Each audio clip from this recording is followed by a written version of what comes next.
Carta de Inácio aos Magnésios, antiga cidade da Cária, região costeira do sudoeste de Éfeso, junto ao rio Meandro. Colônia fenícia, foi helenizada pelos dorianos. Mais tarde, fez parte do território do rei de Pérgamo e anexada em 133 por Roma. Aliada a Roma, na guerra contra Mitrídates, tornou-se cidade livre pelos esforços de Silas. Saudação. Inácio, também chamado Teóforo, a igreja que está em Magnésia, junto ao Meandro, abençoada na graça de Deus em Jesus Cristo nosso Salvador. Minha saudação e meus votos de grande alegria em Deus Pai e em Jesus Cristo. Amor na unidade. Tendo conhecido a ordem perfeita do vosso amor segundo Deus, alegrei-me e pensei em falar-vos na fé em Jesus Cristo. Honrado com o nome de esplendor divino, nessas cadeias que ora carrego, eu canto para as igrejas e desejo-lhes a união na carne e no Espírito de Jesus Cristo, nossa vida eterna. União na fé e no amor, a qual nada é preferível, e, o que é mais importante, união com Jesus Cristo e o Pai. Se nele perseverarmos e evitarmos todas as ameaças dos príncipes deste mundo, chegaremos até Deus. Tive a honra de vos ver na presença de Damas, vosso bispo digno de Deus, e na pessoa de vossos dignos presbíteros, Basso e Apolônio, como também do diácono Zotim, meu companheiro de serviço, de cuja presença espero sempre usufruir. Ele é submisso ao bispo, como a graça de Deus, e aos presbíteros, como a lei de Jesus Cristo. Respeito pelo bispo. Convém que não abuseis da idade do vosso bispo, mas pelo poder de Deus Pai, que lhe tributeis toda a reverência. De fato, eu soube que vossos santos presbíteros não abusaram de sua evidente condição juvenil, mas como gente sensata em Deus, se submetem a ele. Não a ele, mas ao Pai do bispo de todos, Jesus Cristo. Portanto, para a honra daquele que nos amou, é preciso obedecer sem nenhuma hipocrisia, porque não é ao bispo visível que se engana, mas é ao invisível que se mente. Não se fala da carne, mas do Deus que conhece as coisas escondidas. É preciso não só levar o nome de cristão, mas ser de fato. Alguns falam sempre do bispo, mas depois agem de modo independente. Estes não me parecem ter boa consciência, pois não se reúnem para o culto de modo válido, conforme o mandamento. As coisas têm fim, e duas coisas estão diante de nós, a morte e a vida, e cada um irá para o seu próprio lugar. É como se tratasse de duas moedas, a de Deus e a do mundo, cada uma delas cunhada com a sua marca. Os infiéis trazem a marca deste mundo. Os fiéis trazem no amor a marca de Deus Pai, gravada por Jesus Cristo. Se não estamos dispostos a morrer por Ele para participar de sua paixão, a vida dele não está em nós. Nas pessoas acima designadas, eu vi e amei na fé toda a vossa comunidade.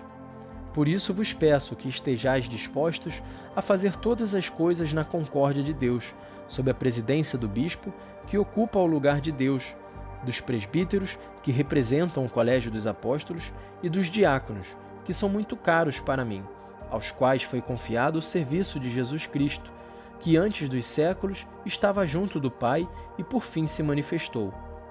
Tendo todos essa unidade de sentimentos que vem de Deus, respeitai-vos mutuamente. Que ninguém olhe o seu próximo segundo a carne, mas amai-vos uns aos outros em Jesus Cristo. Que não haja nada entre vós que vos possa dividir, mas uni-vos ao bispo e aos chefes como sinal e ensinamento de incorruptibilidade. Assim como o Senhor nada fez, nem por si mesmo, nem por meio de seus apóstolos, sem o Pai, com o qual ele é um, também vós não façais nada sem o bispo e os presbíteros. Não tenteis fazer passar por louvável coisa alguma que fizerdes sozinhos. Pelo contrário, reunidos em comum, haja uma só oração, uma só súplica, um só Espírito, uma só esperança no amor, na alegria imaculada que é Jesus Cristo. Nada é melhor do que ele. correi todos juntos como ao único templo de Deus, ao redor do único altar, em torno do único Jesus Cristo, que saiu do único Pai e que era único em si, e para ele voltou. Cuidado com os judaizantes. Não vos deixeis enganar por doutrinas heterodoxas, nem por velhas fábulas que são inúteis. Com efeito, se ainda vivemos segundo a lei, admitimos que não recebemos a graça. De fato, os diviníssimos profetas vieram segundo Jesus Cristo.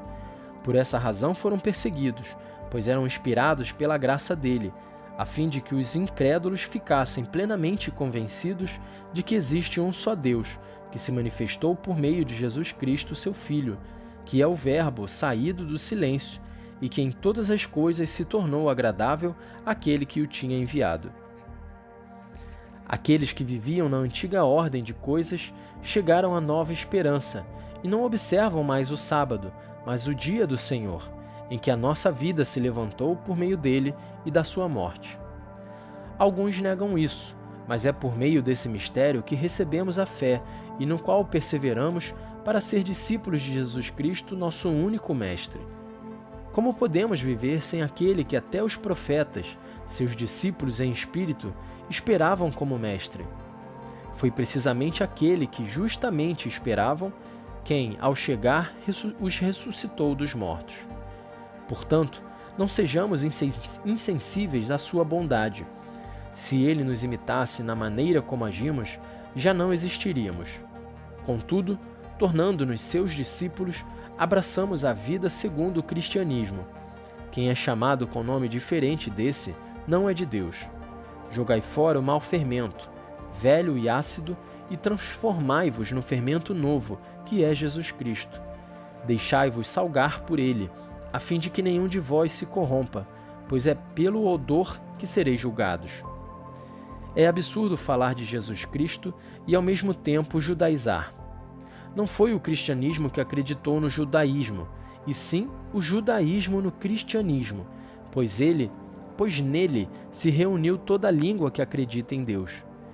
Meus caríssimos, não vos escrevo isso por ter sabido que alguns dentre vós se comportam desse modo. Ao contrário, embora inferior a vós, quero deixar-vos de sobreaviso para que não sejais fisgados pelo anzol da vaidade, mas estejais convencidos do nascimento, da paixão e da ressurreição que aconteceram sobre o governo de Pôncio Pilatos.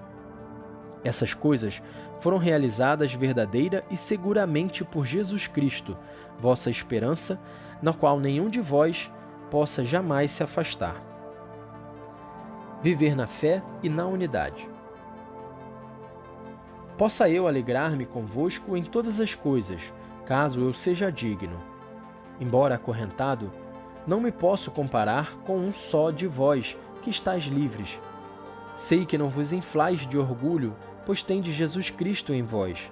Por outro lado, quando vos elogio, sei que vos enrubesceis de vergonha, pois está escrito: o justo é acusador de si mesmo. Procurai manter-vos firmes nos ensinamentos do Senhor e dos apóstolos, para que prospere tudo o que fizerdes na carne e no Espírito, na fé e no amor, no Filho, no Pai e no Espírito, no princípio e no fim, unidos ao vosso digníssimo Bispo e à preciosa coroa espiritual formada pelos vossos presbíteros e diáconos, segundo Deus. Sejam submissos ao Bispo e também uns aos outros, assim como Jesus Cristo se submeteu na carne ao Pai e aos apóstolos se submeteram a Cristo, ao Pai e ao Espírito, a fim de que haja união, tanto física como espiritual. Saudação final. Sei que estáis repletos de Deus, e por isso vos exortei brevemente. Lembrai-vos de mim em vossas orações, a fim de que eu possa alcançar a Deus, e lembrai-vos da igreja que está na Síria, da qual eu não sou digno de portar o nome. Tenho necessidade da vossa oração unida em Deus e do vosso amor, a fim de que pela vossa igreja, a igreja da Síria mereça receber o orvalho celeste. Saúdam-vos os efésios de Esmirna, de onde eu vos escrevo. Eles vieram aqui para a glória de Deus, como também vós. E em tudo me reconfortaram, juntamente com Policarpo, bispo dos Herminiotas. As outras igrejas também vos saúdam, em honra de Jesus Cristo. Estejam bem, na harmonia com Deus, possuindo um Espírito inseparável, que é Jesus Cristo.